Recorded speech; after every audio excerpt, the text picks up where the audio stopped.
2023년 생명보험이란 무엇인가 3월 실전 문제풀이 한번 진행해 보도록 하겠습니다.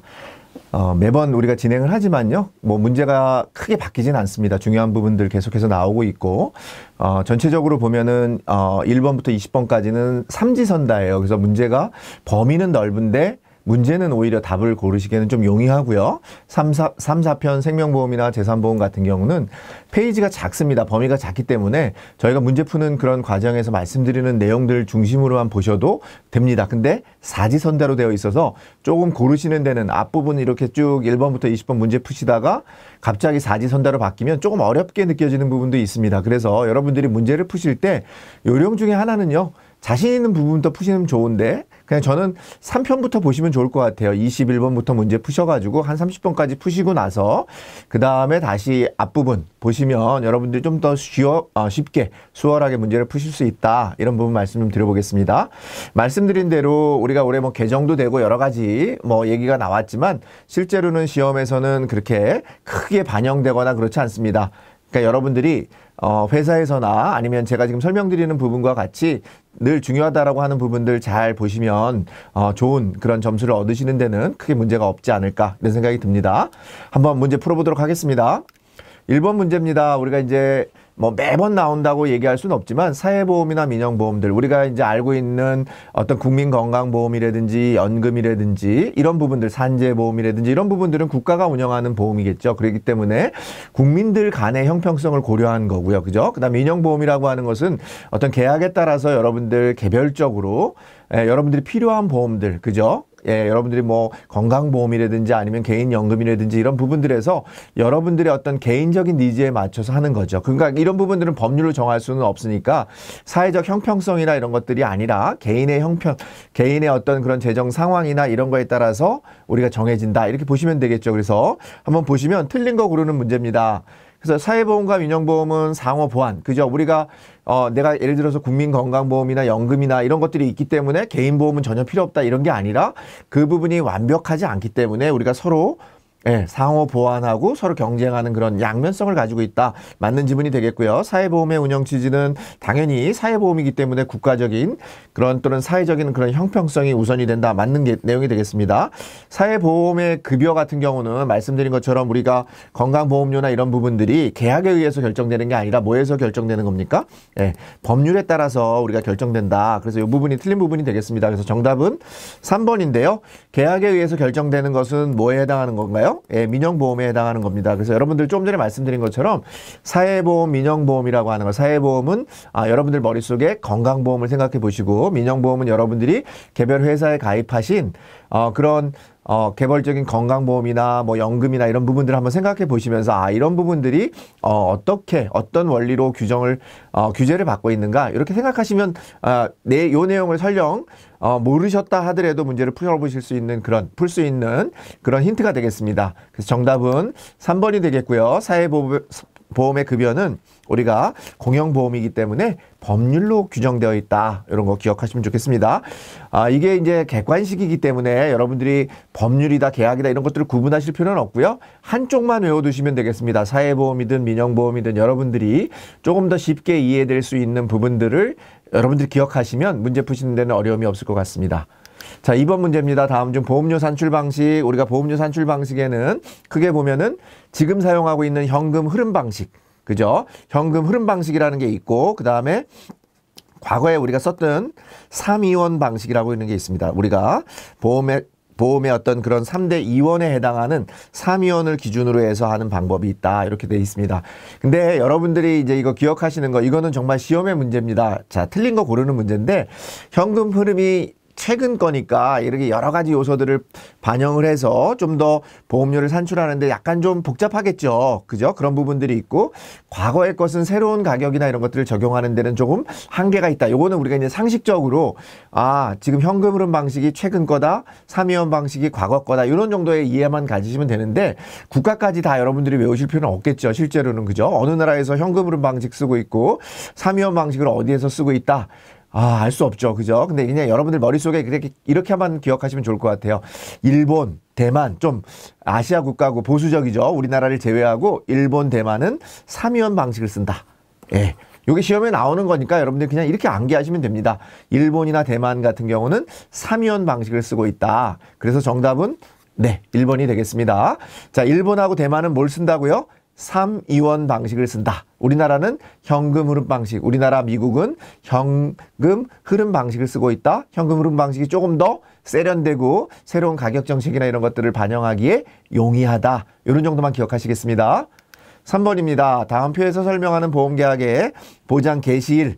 자, 무진단 계약이다. 우리가 이제 진단 계약 같은 경우는 진단일 이후에, 그죠? 보험료도 받으시고, 보험료도 여러분들이 내고, 진단을 받은 이후에, 그러니까 진단을 먼저 받으시고 보험료를 나중에 냈으면 보험료를 낸 날 개시가 되는 거예요. 우리가 책임 개시라고 하는 것은 반드시 보험료를 납입하셔야 돼요. 우리가 돈 안 받고 우리가 책임을 개시해 주지 않죠. 보험회사가 그냥 여러분들한테 보험료도 안 받았는데 보장을 개시할 수는 없으니까 보험료를 납입해야 되는데, 무진단 계약인 경우에는 어떤 계약이 되는 거예요? 여러분들 예를 들어서 승낙일 이후에, 그죠? 승낙일 이후에 최초의 보험료를 납입한 날, 그게 보장이 개시되는 날입니다. 책임 개시가 되는 날은 보험료를 납입한 날이다. 근데 여기는 보험료 납입일이 언제였습니까?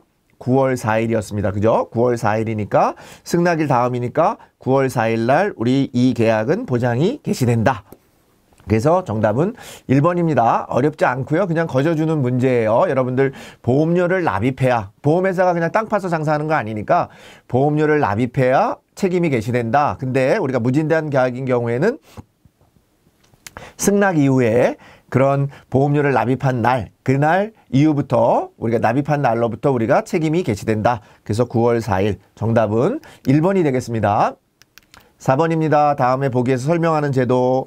자, 사고 내용이 복잡하거나 의학적 판단이 필요하여 보험금 지급액 산정까지 상당 시간이 소요돼 가지고 우리가 미리 보험료를 주는 제도. 미리 주는 거 뭐라고 하죠? 우리가 먼저 정식으로 주는 게 아니라 가지급, 선지급 아닙니다. 먼저 준다 그래서 선지급 아니고요. 가지급 제도고 우리가 추정하는 보험금의 50%입니다. 그래서 시험 문제에서는 추정하는 보험금이라고 하는 것도 중요하고요. 요 1번 추정하는 보험금이라고 하는 거 기억하시고 50% 이내 요거 준다는 거 중요합니다. 50%, 40% 아니고 60%도 아니고 50%입니다. 50%가 중요하고, 그 다음에 수익자에게 미리 보험금을 지급하는 제도 뭐라고 한다고요? 가지급 제도다라고 하는 거. 이렇게 세 가지를 기억하시면 되겠습니다. 보험금 가지급 제도는 추정하는 보험금액의 50%를 지급한다. 50% 이내입니다. 50% 이상이 아니라 50% 이내에 그런 보험금을 지급하는 제도를 우리가 뭐라고 한다? 보험금 가지급 제도라고 한다. 그래서 정답은 3번이 되겠습니다. 5번 다음 중 납입 최고. 납입 최고라고 하는 것은 뭡니까? 보험료를 여러분들이 내지 않았을 때 보험료를 내라고 여러분들한테 알리는 행위를 납입 최고라고 합니다. 누구를 보호하기 위해서 그런 거예요? 여러분들이 보험료를 깜빡하고 못 낼 수도 있는데, 그렇게 됐을 때 보험을 그냥 해지시켜버리면 나중에 여러분들이 사고가 났을 때 여러분들이 보험금을 못 받잖아요. 그죠? 그래서 이 납입 최고라고 하는 것은 근본적인 취지, 이 제도의 취지 목적은 계약자 보호에 있습니다. 계약자를 보호하기 위해서 납입 최고를 하는데, 우리가 납입 최고에서 기억해야 되는 것은 어떤 거 기억하시면 되겠습니까? 여기 나와 있는 것처럼 14일, 납입 최고 기간은 14일 이내로 정하고 있다. 14일 이상 납입 최고 기간을 해야 된다. 그죠? 그 다음에 우리가 계약이 해지되는 시점이 납입 최고일이 끝나는 날이 아니라, 납입 최고 기간이 끝나는 날이 아니라 끝나는 다음 날, 끝나는 날이 아니라 끝나는 다음 날 플러스 1입니다.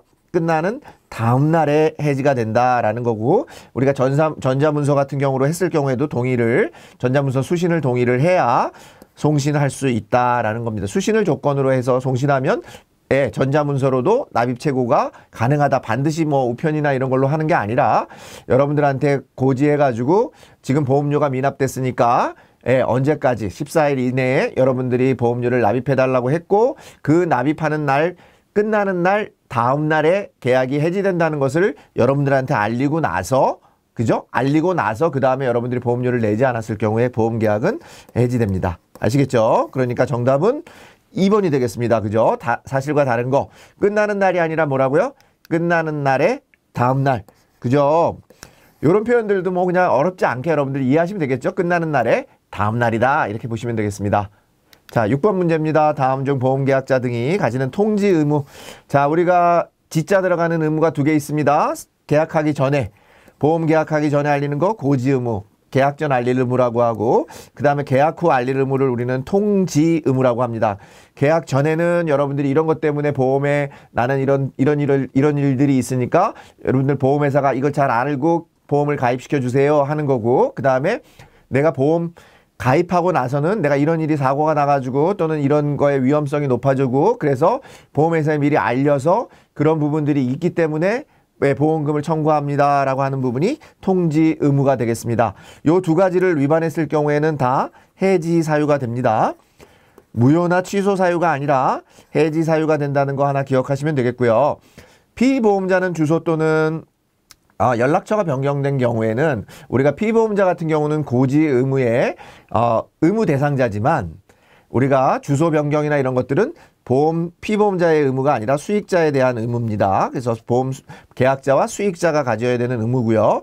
계약자, 피보험자만이 가지는 의무가 아니라 통지 의무는 누가 가질 수 있습니까? 우리가 계피수라고 하는 게 다 가지고 걸릴 수 있습니다. 계피수, 계약자, 피보험자, 수익자의 다 의무에 해당합니다. 자, 보험계약자가 회사에 알린 최초의 주소로 등기 우편 등 우편물에 대한 계약자에게 일반 도달하는 데 필요한 시일이 지난 때에는 도달한 것으로 본다. 그죠? 보험회사가 계약자에게 알린 사항들. 그러니까 여기서는 계약자와 피보험자만이 가지는 의무가 아닌 거죠. 많이 가지는 거, 뭐뭐만, 반드시 이런 거는 의심해야 된다. 이렇게 말씀드렸습니다. 그래서 여기도 1번, 2번은 틀린 거고 3번이 맞는 지문이 되겠습니다. 필요한 시일이 지난 때에는 도달한 것으로 본다라는 겁니다.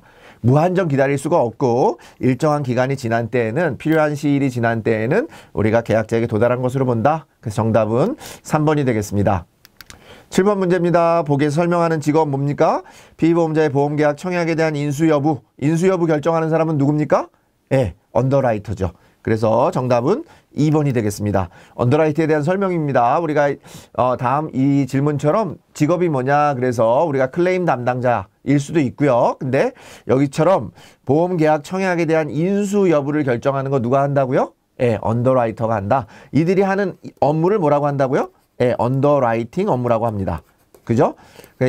영어에서는 이게 우리가 계약 인수라고 하는 의미입니다. 여러분들이 밑에 사인하는 거죠. 내가 이거 받아들일게. 사인하는 거, 그런 것들을 언더라이터라고 합니다. 그래서 언더라이터의 직업에 대한 얘기 종종 시험에 나오니까요. 이것도 마찬가지로 거저주는 문제니까 여러분들 그렇게 맞추시면 되겠습니다. 8번 문제입니다. 다음 중 보험 소비자 보호에 대한 설명으로 맞는 것, 뭐 소비자 보호라든지 이런 것들은 여러분들 내용 공부 안 하셔도 상식으로 푸시면 됩니다. 상식. 뭐라고요? 상식. 그냥 읽어보시고 아닌 거 긴 거가 명확하게 여러분들 일반적인 공부 안 하셔도 알만한 내용입니다. 맞는 거 고르는 거니까요. 자, 금융소비자보호법에 따른 금융소비자 의사에 반하여 보험계약 체결을 강요해서는 당연히 안 되겠죠. 맞는 내용이겠죠. 보험계약 체결과 관련한 수수료의 일부를 고객에게 당연히 지불 안 되잖아요. 그죠? 여러분들 부당하게 주는 거니까 안 되는 거죠. 당연히 안 되는 거고, 동일한 보험회사일 경우에는 다른 설계사 명의로 계약을 체결할 수 없죠. 다른 설계사가 아니라 반드시 여러분들 모집인 책임제입니다. 모집인 실명제라고 합니다. 우리 반드시 여러분들 같은 보험회사라고 그러면은 여러분들 보험회사의 설계사분들이 얼마나 많습니까? 그러면 다 그렇게 해가지고 계약을 한다 그러면 얼마나 말이 안 되겠습니까? 그죠? 예, 다른 설계사 명의로 계약을 체결할 수 있다? 상식적으로 말이 안 되는 거죠. 그래서 정답은 1번입니다. 이거 혹시나 이 함정이 들어있는 거 아닌가 뭐 이렇게 생각하시면서 여러분들 막 이렇게 머리를 굴리셔가지고 문제 푸실 필요 없습니다. 그냥 여러분들이 생각하는 일반 여러분들 상식선에서 맞는 내용을 고르시면 되겠다라는 부분입니다. 정답은 1번이 되겠고요. 9번 문제 3대 기본 지키기가 있습니다. 우리 3대 기본 지키기를 지키지 않았을 때는 어떻게 됩니까? 여러분들 계약 취소 사유가 되겠죠. 그죠? 여러분들 모집인이 우리 계약자에게 3대 기본 지키기를 해야 돼요. 그게 뭐냐면은 청약서 부본을 여러분들한테 전달해 줘야 되고요. 그 다음에 자필 서명 받으셔야 되고, 그죠? 그 다음에 중요한 내용을 설명해야 되는 거. 중요한 내용 설명. 요 세 가지가 우리가 여러분들 계약 그 3대 기본 지키기에 해당하는 내용입니다. 요런 내용들을 위반했을 때는 계약자는 그죠? 계약자는 계약을 취소할 수 있습니다. 무한정 기간을 주는 건 아니고요. 3개월 이내에 취소할 수 있습니다. 같이 기억하겠습니다. 요거 하나 기억하시고 3개월 이내에 취소한다. 무효 해지하는 게 아니라 취소한다. 두 번째 기억하시고요. 자, 맞는 거니까 우리가 계약자는 위반일로부터 3개월 이내가 아니라 위반일이 아니라 청약일로부터니까 틀린 거예요.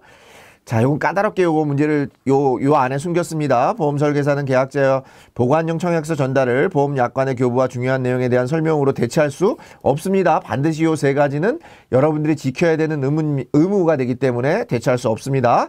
자필 서명은 보험 계약자 피보험자의 청약 의사 표시이므로 보험 설계사는 반드시 보험 계약자 피보험자로부터 직접 서명을 받아야 된다. 당연하겠죠. 3대 기본 지키기. 자필 서명은 반드시 계약자와 피보험자. 왜냐하면 피보험자한테는 어떤 경우 받으시면 되겠습니까? 어떤 경우에 받겠습니까? 네, 피보험자를 사망 계약하는 거 있죠. 피보험자의 어떤 생명을 담보로 해서 사망 계약할 때는 피보험자가 반드시 내 목숨을 가지고 보험을 드는구나 해서 사인을 해야 되겠죠. 그 자필 서명을 안 하게 되면 어떻게 되겠습니까? 사기의 또 계약이 만들어질 수 있겠죠. 그래서 반드시 해야 된다. 이렇게 보시면 되겠습니다. 그래서 정답은 3번이 되겠습니다. 10번 문제입니다. 다음 중 보험 사기의 사회적 피해와 관련된 내용으로 틀린 거, 요런 사회적 피해 이런 것도 여러분들 상식선에서 푸시면 됩니다. 그죠? 상식선에서. 자, 보험제도 존립 기반이 위협되겠죠. 당연히 여러분들 부당하게 보험금을 타가면 보험회사들이 거덜날 수 있죠. 그래서 안 됩니다. 보험금 지급 지연이 감소되고 공보험 재정 악화된다. 공보험 재정이 악화되는 것도 맞겠죠. 근데 보험금 지급 지연이 지급이 늘어지는 것을 줄여줄 수 있어요? 아니겠죠. 더 늘어나고 조사를 해야 되니까 더 증가하는 거죠. 상식적으로 이 문제가 완전히 어이없이 틀린 답이 되겠죠. 아시겠죠? 그래서 뭐 사기의 사회적 피해라든지 어떤 소비자 보호라든지 이런 문제들은 여러분들이 공부를 안 하셨다고 하더라도 어렵다고 생각하지 마세요. 다만 지문이 좀 길어요. 그런 질문들이. 지문이 긴 편인데 여러분들 시험 문제 푸는 시간들 충분하니까 그 지문을 잘 읽어보시면 여러분들이 정답을 고르실 수 있겠습니다. 자, 1편 여러분들 10문제인데요. 조금 전에 말씀드린 것처럼 어려운 문제가 나오는 것보다는 기본적으로 많이 나오는 문제들, 언더라이팅에 관한 문제들, 사회보험, 민영보험에 관한 내용들, 그죠? 그 다음에 마지막에 보험 사기의 어떤 사회적 피해에 관한 문제들이 나올 수 있으니까 여러분들 잘 기억하시면서 문제를 풀어보시면 되겠습니다.